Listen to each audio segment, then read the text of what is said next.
So I'm pleased to introduce next is Lara Smith, who's the Managing Director and founder of Core Consultants, to address the review and outlook for minor metals for this year. Lara is Core Consulting's Managing Director, as I said, and she began her career as an analyst for a Cape Town asset management firm. And she gained experience there analyzing South African platinum, gold, oil, and soft commodity sectors. She also worked for the Steinmetz Group, where she worked on evaluating potential mining acquisitions throughout Africa and the Baltic region. And since then, she's taken on a number of projects in her own independent capacity, including studies in the coke, ferroalloys, manganese, and lithium markets. Lara read for her degrees from the University of Cape Town, and it's my pleasure to welcome her now to speak to you. Thank you, Lara.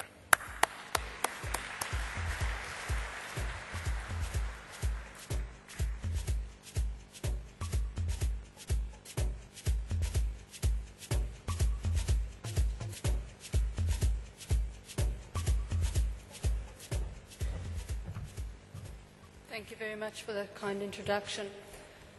Good afternoon, ladies and gentlemen. At the outset, I would just like to thank the Mining Indaba for once again coordinating an outstanding event and for affording Core Consultants the opportunity to address you at this forum. For those of you who are unacquainted with Core Consultants, we are a focused mining consultancy offering bespoke research and analysis and market outlooks for a number of commodities, including bulk, base, and minor metals. Nope, it's still not working. And in addition, last year we launched a number of subscription reports, which we aim to continue in 2012. Okay, it's happening. All right. In keeping with the same structure as last year, I have chosen 3 minor metals which we believe are necessary for the continuation of our modern way of life, yet suffer the potential supply constraints. Each of these metals have been recognized by both the EU and the US as critical metals, and we will provide a high-level overview of the specific market dynamics affecting cobalt, tantalum, and rare earth markets. So let's just kick off with the cobalt market. Over 50% of cobalt reserves are contained in the DRC, yet in 2011 it remained the case that less than 5% of cobalt was refined in this region. Most of it is going east to China for refinement, and in fact China represents the largest exporter of cobalt to the United States. With respect to its applications, cobalt has numerous uses, including superalloys and catalysts, but its growth in the battery applications has outpaced all other end uses and now accounts for 27% of overall consumption, compared to only 11% in 2002. If we have a look at the mobile phones, with respect to batteries, 3.6 grams of cobalt is used in just about every single cellular phone. And since 2005, the number of mobile phone subscribers has increased from 2 billion to 5.8 billion in 2011. If we consider that the average global penetration rate of cellular users was 85% in 2011, then we believe that there is still substantial gains to be had in Africa and Asia, where the penetration rates are much lower. In Africa, the penetration rates are only 42%, and in Asia, they are still hovering around 75%. Incidentally, at this time last year, when I stood up here, these figures looked like 34% for Africa and around 68% for Asia, so we can see the startling growth in only a year in this market.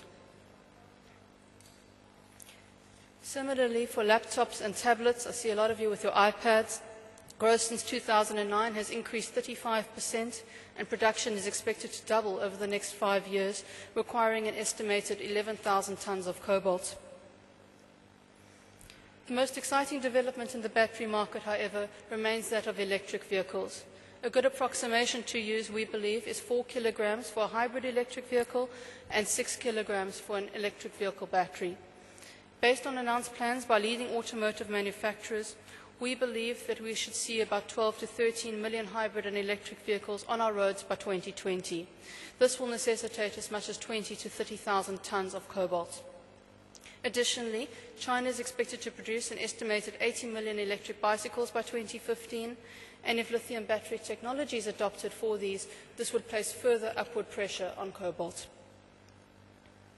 The use of cobalt in superalloys remains a major demand industry.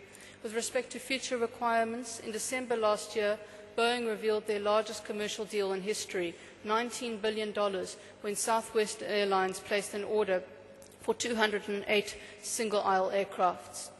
In addition, Boeing forecasts a demand of 33,500 new aircrafts over the next 20 years, while Airbus has speculated that the US will require almost 6,000 new passenger aircrafts by 2030, and Asia will need 8,500 new aircrafts over the same period. Turning our attention to supply, however, there are a number of new projects in the pipeline, though by and large these projects are contained in the DRC, a region where geopolitics has been and could become again tumultuous.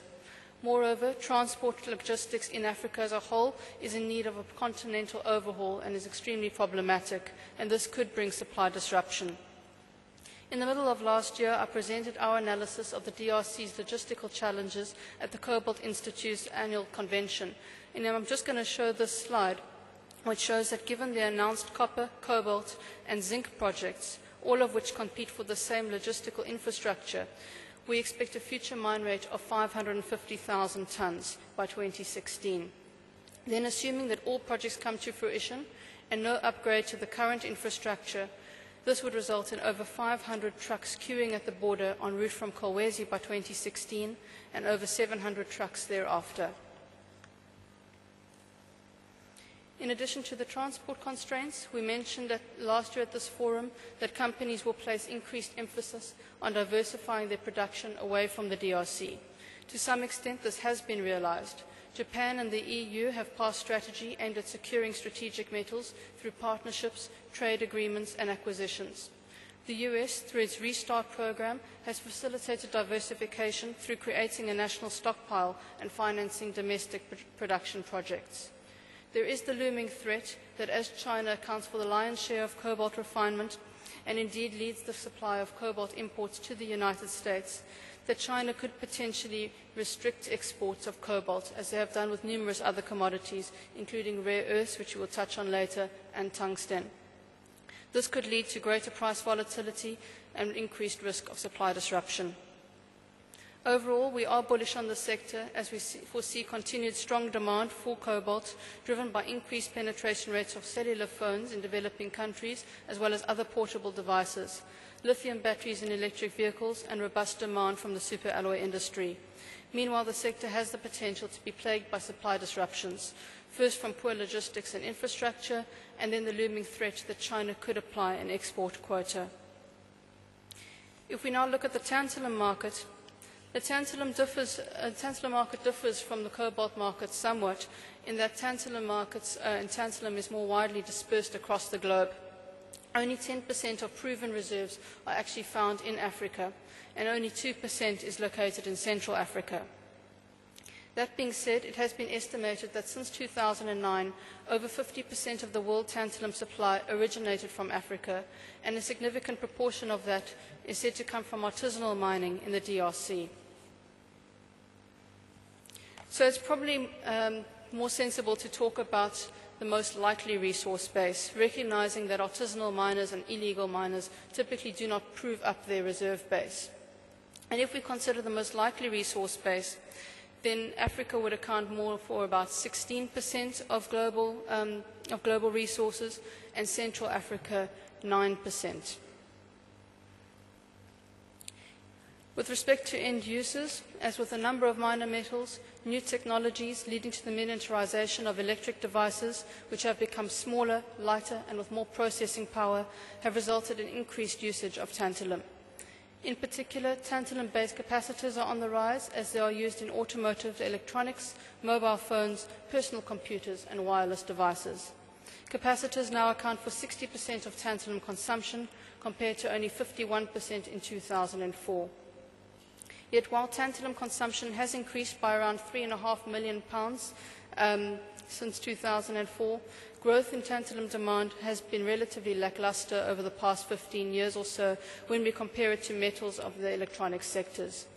But the cobalt part of our presentation showed the potential for these devices and automotives, which could, in our opinion, lead to threefold growth of tantalum consumption from 2007 levels. On the supply side, production was traditionally supplemented by secondary sources, including the US Defense Logistics Agency stockpile sales, recycling, long-term contracts, and preemptive buying and tin slag. These sources accounted for around 45% in 2007. However, since 2007, there have been no DLA sales of tantalum. Additionally, recycling is becoming more difficult due to higher recovery costs and the miniaturization of electronic parts, which use a lot less tantalum metal. And furthermore, the retrieval of tantalum from tin slag is also declining. Our previous speaker, Kevin, put up forecasts for tin supply, and I noticed that he's only projecting 0.8% of increased supply in 2012 and 0.2% for the next 5 years. So it is then evident that tin slag sources is declining for tantalum. And in 2010, only 36% of tantalum arose from these sources. Moreover, tantalum is traditionally sold under long-term contracts as opposed to the spot market, so companies have always engaged in preemptive buying. During the tech boom, tantalum inventories were stored up by companies based on projection of their demand for their products, and then the tech bubble ensured that these stockpiles were prolonged even further.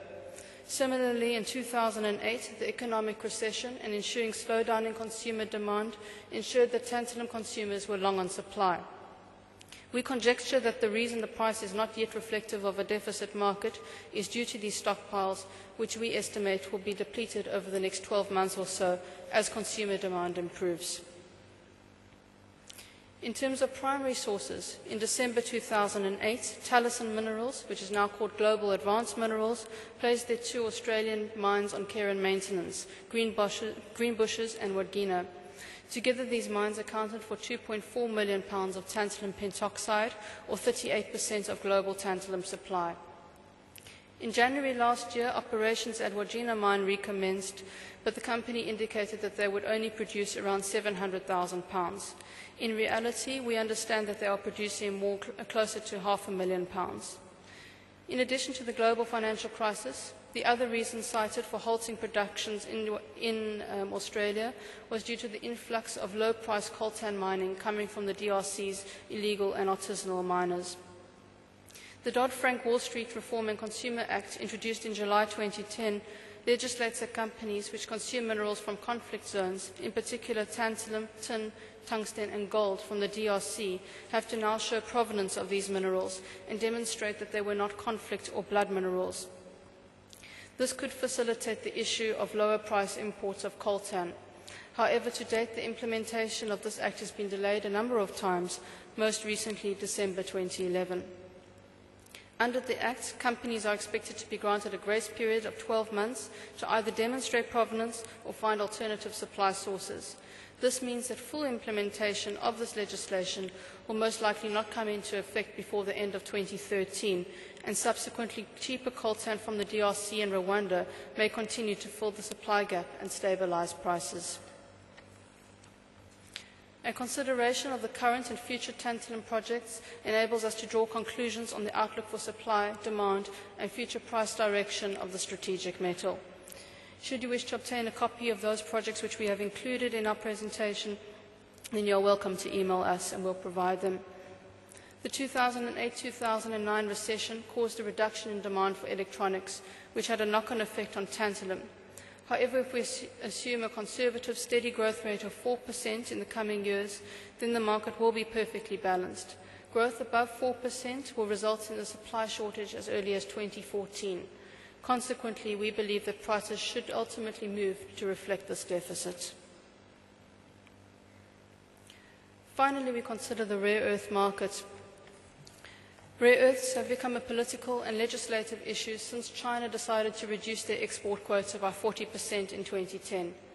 In December, China opted to keep the quota at similar levels to the second half of 2011, a signal to the market that they wished to continue their stranglehold on the market while ensuring stable prices. Of the 16 rare earth elements, 5 of them, including dysprosium, terbium, europium, neodymium and yttrium, face a looming shortage. A deficit of these materials would impact a number of key industries, including solar panels, fluorescent bulbs, electric car batteries, and wind turbines. Recently, Core Consultants undertook a study quantifying the requirements of these elements in each of these industries, from which we drew the following conclusions. Using our predictions for electric vehicles shown earlier, we expect that by 2015, nearly 3,000 tons of neodymium oxide and dysprosium oxide will be needed. Again, by 2015, almost 12,000 tons of neodymium will be needed for wind power, as the sector is expected to grow from the current 133,000 megawatts to 381,000 megawatts, owing to increased capacity from China. The photovoltaic market is expected to increase by 14,500 megawatts over the next 3 years, which will place increased pressure on demand for yttrium, whilst the fluorescent market is expected to require 2,500 tons of rare earth oxide by 2015. So a consideration again of current and announced rare earth projects, taking into account the contained rare earth metals and whether those projects are likely to come on stream or whether the geology is even mineable or extractable. If we consider all the rare earths, then we project a surplus market by 2014. However, if we consider only those aforementioned critical rare earths, those 5 which we discussed earlier, then even our most optimistic projections leads us to the conclusion that the market will be in deficit by some 20,000 tons as early as 2015. Finally, just to end off with a quick summary, cobalt is finding increased use in the battery sector, though supply logistics from the DRC are challenging. Additionally, there is the risk that China could cap cobalt exports. In the tantalum market, Australian suppliers have reduced their production, and the impending Dodd-Frank law threatens to curb the supply of blood coltan. Meanwhile, secondary sources have declined as the DLA stopped selling their stockpile cells in 2007, and the recycling is becoming increasingly inefficient and expensive. Consequently, the establishment of new tantalum sources outside the DRC, we believe, is imperative. Finally, in the rare earth market, the Chinese export quota has reduced the availability of rare earths. Additionally, if we take into account all the projects, even our most optimistic view suggests a shortage of 20,000 tons of critical rare earth metals by 2015. Based on our analysis, we do agree that these metals should be considered critical, and we believe that these metals run the risk of being in critical short supply in the near future. Thank you very much.